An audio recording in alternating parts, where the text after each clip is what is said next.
Hello everyone, welcome to my YouTube channel Science Study Hub. Please subscribe the channel.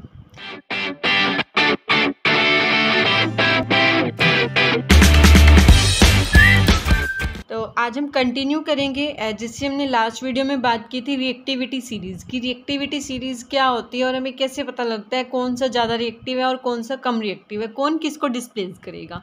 ठीक है, तो arrangement of metals in the decreasing order of their reactivity is called reactivity series. Reactivity series क्या होती है? Decreasing order में metals को arrange करना। अब जैसे ये जो है ये पूरी सीरीज़ है, इसको हम रिएक्टिविटी सीरीज़ बोलते हैं। Potassium, sodium, barium, calcium, magnesium, aluminium, zinc, iron, cobalt, nickel, tin, lead, hydrogen, copper, mercury, silver, gold, platinum. ये जो पूरी है ये रिएक्टिविटी सीरीज़ है। टोटल 18 एलिमेंट्स हैं इसमें। ठीक है, 18 elements are present in reactivity series. आपको ये एज इट इज़ याद करनी है या कुछ एलिमेंट्स आप थोड़ा इसमें मतलब कि आइडिया लगा सकते हो। जैसे जो पोटेशियम है वो मोस्ट रिएक्टिव है, मोस्ट रिएक्टिव मेटल जो है। ठीक है, पोटेशियम जो है वो मोस्ट रिएक्टिव है। फर्दर नीचे आते आते क्या होएगा, रिएक्टिविटी कम होती जाएगी और सबसे जो लीस्ट रिएक्टिव है वो है प्लेटिनम। ठीक है, ये प्लेटिनम है। अब देखो पीछे हमने क्या पढ़ा था, जिंक, ये थी हमारे पास रिएक्शन थी, हमने भी रिएक्शन पढ़ी है। Zn plus H2SO4 gives ZnSO4 plus H2। Zinc ने क्या किया, डिस्प्लेस किया था हाइड्रोजन को। ठीक है, अब हमें कैसे पता चला जिंक हाइड्रोजन को डिस्प्लेस करेगा? ये देखिए रिएक्टिविटी सीरीज में जिंक जो है वो ऊपर आता है और हाइड्रोजन जो है वो नीचे आता है, यानी जिंक मोर रिएक्टिव है as compared to hydrogen. That's why zinc क्या है, डिस्प्लेस कर देगा हाइड्रोजन को। ठीक है, इस तरह से आपको लर्न करनी है। इसके बाद आती है oxidation and reduction reactions. What are oxidation and reduction reactions? In addition to the above type of reactions there are other types of reaction also commonly known as redox reactions. इनको हम क्या बोलते हैं? Redox reaction. रिडॉक्स मतलब red mean reduction plus oxidation. जो reaction दोनों दिखाते हैं, रिडक्शन एंड ऑक्सीडेशन, उन टाइप के रिएक्शंस को हम क्या बोलते हैं? Redox reactions. In these reactions, oxidation and reduction occur in the same reaction. अब oxidation क्या होती है? Oxidation is a reaction which involves the addition of oxygen or removal of hydrogen. इसमें ऑक्सीजन ऐड होती है एंड हाइड्रोजन जो है वो रिमूव होती है। ठीक है, जैसे 4 मोल्स ऑफ सोडियम ने ऑक्सीजन ली, उसने क्या बनाया? 2Na2O ये कंपाउंड बनाया, ऑक्सीजन गेन हुई। नेक्स्ट रिएक्शन में भी ऑक्सीजन गेन हुई। तो ये दो रिएक्शंस याद करनी ही करनी है। फिर आती है reduction. What is a reduction? Reduction is a reaction which involves the addition of hydrogen, जिसमें हाइड्रोजन जो है वो रिलीज होगी। एडिशन हाइड्रोजन ऐड होगी और ऑक्सीजन रिलीज होगी। इसमें रिवर्स केस होगा ऑक्सीडेशन का।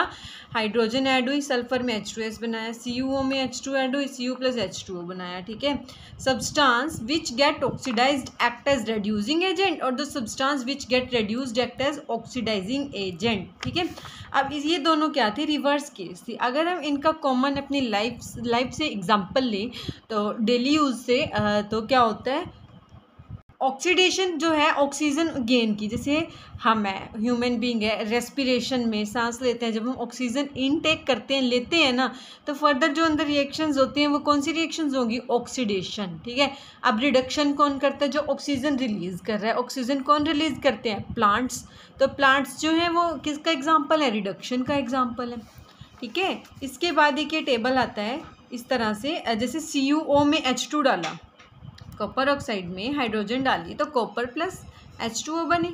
अब इसमें क्या हुआ? इसमें रिमूवल ऑफ ऑक्सीजन हुई, ऑक्सीजन रिमूव होगी, रिडक्शन होगी इसमें। ठीक है, और तो ये और जो इसमें जो रिड्यूसिंग एजेंट का काम किसने किया? किसने रिड्यूस किया इसको? H2 ने रिड्यूस किया ना, H2 के पास गई है ऑक्सीजन। ठीक है, अब नेक्स्ट जो है H2 में O ऐड हुआ इधर जाते जाते, तो क्या हुआ? इसमें ऑक्सीडेशन हुई क्योंकि एडिशन हुई ऑक्सीजन की। और इसके लिए ऑक्सीडाइजिंग एजेंट का काम किसने किया? इसने CuO ने। ठीक है, तो ये इसका रिवर्स केस होता है। इस तरह से आप इसको अच्छे से लर्न कर सकते हैं। फिर इसके इम्पोर्टेंट एग्जांपल्स आते हैं, जैसे रेंसिडिटी होगी, कोरोजन हो गया। कोरोजन क्या होता है? कोरोजन जो प्रोसेस है, जैसे कोई भी लोहे की चीज़ है, आयरन की, आयरन नेल्स हो गई या कोई भी चीज़ होगी, उसके ऊपर एक लेयर आ जाती है ड्यू टू ऑक्सीडेशन।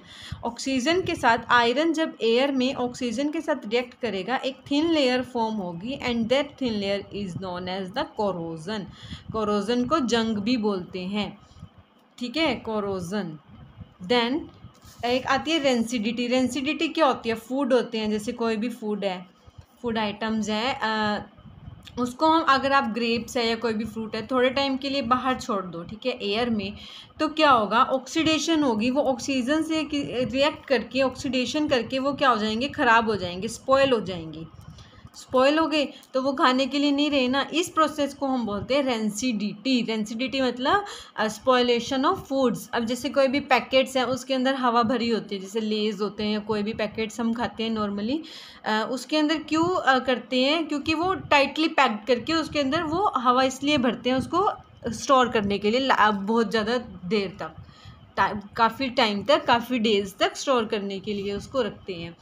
अब जैसे कि हमें कोई, जैसे फूड को स्पॉयल होने से बचाना है, तो हमें क्या करना पड़ेगा? ऑक्सीजन के कांटेक्ट में नहीं आने देना, उसको एयर टाइट कंटेनर्स में बंद करके रखेंगे, या फिर रेफ्रिजरेटर में, मतलब CFC के under, CFC is a gas, उसके अंडर रखेंगे तो वो इजीली स्पॉयल नहीं होंगे।